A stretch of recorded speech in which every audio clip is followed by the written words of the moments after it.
आपण पाहत आहात जत मराठी न्यूज। अल्पवयीन मुलीच्या विनयभंग प्रकरणात पोक्सो अंतर्गत गुन्हा, आरोपीला ग्रामस्थांकडून चोप, पोलिसांकडून अटक। जत तालुक्यातील वसपेठ येथे अल्पवयीन मुलीच्या विनयभंगाच्या गंभीर प्रकरणात जत पोलिसांनी तातडीने कारवाई करत आरोपीविरुद्ध गुन्हा दाखल करून त्याला अटक करण्यात आली आहे। घटनेनंतर संतप्त ग्रामस्थांनी आरोपीला पकडून मारहाण केल्याची ही माहिती समोर आली आहे।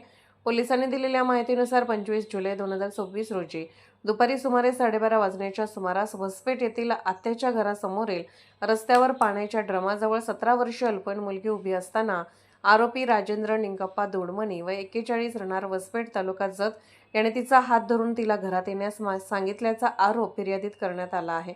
यावेळी संबंधित मुलीने प्रतिकार करून आईला हाक मारण्याचा प्रयत्न केला, मात्र आरोपीने तिचा हात जोराने खेचल्याने तिच्या अंगावरील कुर्तीचा पुढील भाग फाटला।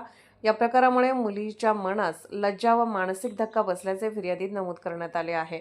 घटनेची माहिती मिळताच परिसरातील नागरिक मोठ्या संख्येने घटनास्थळी जमा झाले। संतप्त ग्रामस्थांनी आरोपीला पकडून चोप दिल्याचे समजते। त्यानंतर जत पोलिसांनी घटनास्थळी धाव घेत आरोपीला ताब्यात घेऊन पुढील कायदेशीर कारवाई केली। या प्रकरणी जत पोलीस ठाण्यात आरोपी राजेंद्र निंगप्पा दोडमणी यांच्याविरुद्ध विनयभंग व अल्पवयीन मुलीवरील लैंगिक अत्याचार प्रतिबंधक पोक्सो कायद्याअंतर्गत गुन्हा नोंदवण्यात आला असून त्याला अटक करण्यात आली आहे।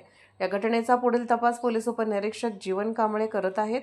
या घटनेमुळे वसपेठ परिसरात मोठी खळबळ उडाली असून अल्पवयीन मुलीच्या सुरक्षिततेचा प्रश्न पुन्हा ऐरणीवर आला आहे। नागरिकांनी अशा घटनांवर कठोर कारवाईची मागणी केली आहे। जत मराठी न्यूज चॅनलला लाईक करा, शेअर करा आणि सबस्क्राईब करा।